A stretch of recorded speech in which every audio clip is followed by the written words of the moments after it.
In this video, I'm going to go over what I consider to be the 5 most important tips for beginner DJs. There's obviously a lot to learn, but by prioritizing and knowing where to put your focus, then you'll be able to learn a lot quicker and just be a better DJ in the long run. So the first and foremost is knowing your equipment. So whatever equipment you have at hand, whether it be a laptop already or whatever budget you have to go and buy equipment, even if it's entry-level equipment, make sure you spend time mastering it back to front. So learn everything you possibly can about using that equipment, watch tutorials, play around, because there's so many different methods and features with modern DJ equipment, all sorts of features available. So you will find that that's how you develop a style and how you can differentiate yourself from other DJs, because so much of it comes down to just little tricks and techniques that you learn that builds that style that is unique to you. So just make sure that whatever equipment you have, that you are just learning it back to front, because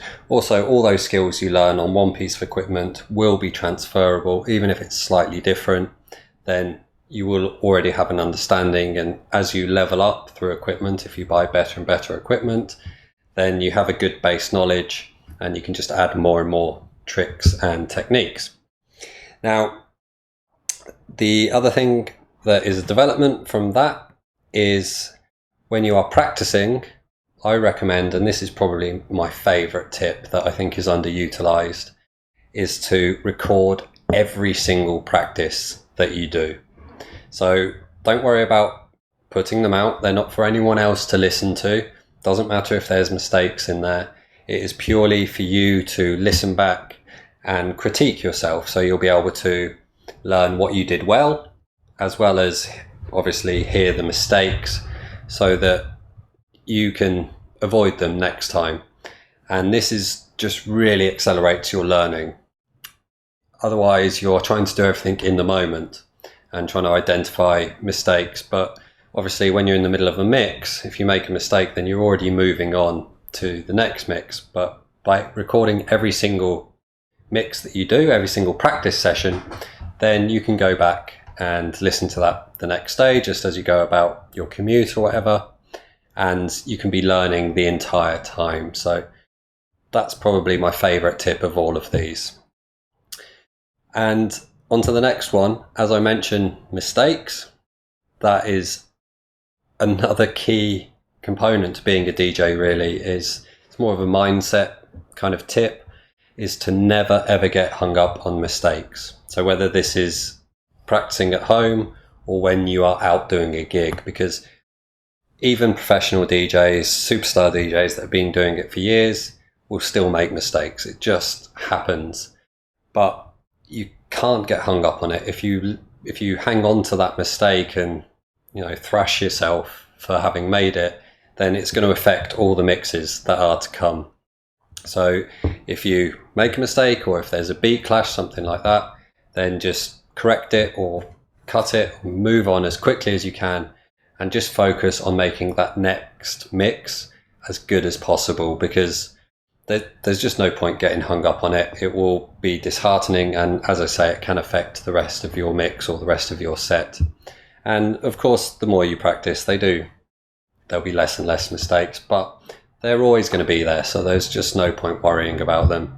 And especially in the early days, like all professional DJs had to learn, so your first few mixes are always going to be pretty bad, but everyone went through that, so don't worry about it.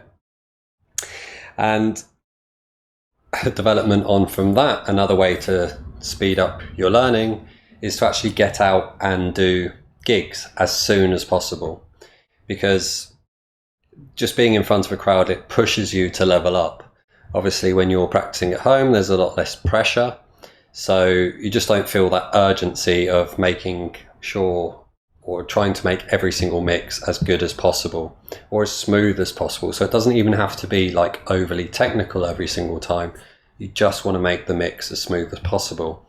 And when you put yourself in front of an audience, then there's just that bit more pressure to make sure that your mixing is as smooth as possible. So I would recommend getting out and gigging as soon as possible, and maybe just start with the lowest pressure gigs, which are house parties, because at the end of the day, everyone's just there to have fun. There's a lot less focus on the DJ than there would be at a club or a festival, for example. So there's a lot more leeway to make those little mistakes, and it's just pure fun as well. So start with low pressure gigs, get out there, and you'll just speed up your learning no end. And then on to my final tip, and that is, with modern DJ equipment, you can have the equipment or the software do a lot of the work for you. So some would argue that some of the skills of DJing have been lost. So mixing by ear or beat matching by ear would be one of them, for example. You now have sync on decks and on software, so these have a sync option, for example, and that it does take away some of the skill. So I would recommend being able to do that by ear, and the reason being is that you might be on different equipment where the sync might be less reliable, or you might even end up on equipment that doesn't have sync, and if you haven't learned how to beat match, then you're just going to have a really rough set. You're actually not going to be able to perform very well if you haven't learned it. But then it also helps smooth or reduce the amount of mistakes that you have, because if you can beat match by ear, as soon as a mix starts to go bad, then you're able just to correct it super quickly, because you can hear exactly when something's not sounding right.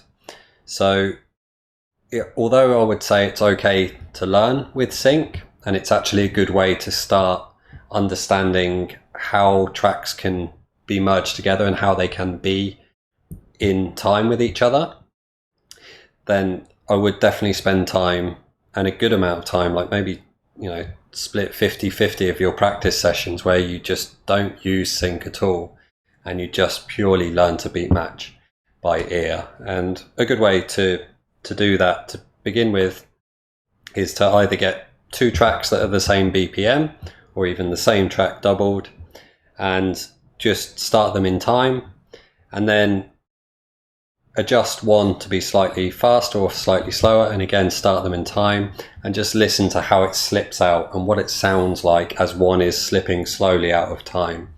And that will just start training your brain to be able to hear when they're just not hitting at the right times. So those are my top 5 tips.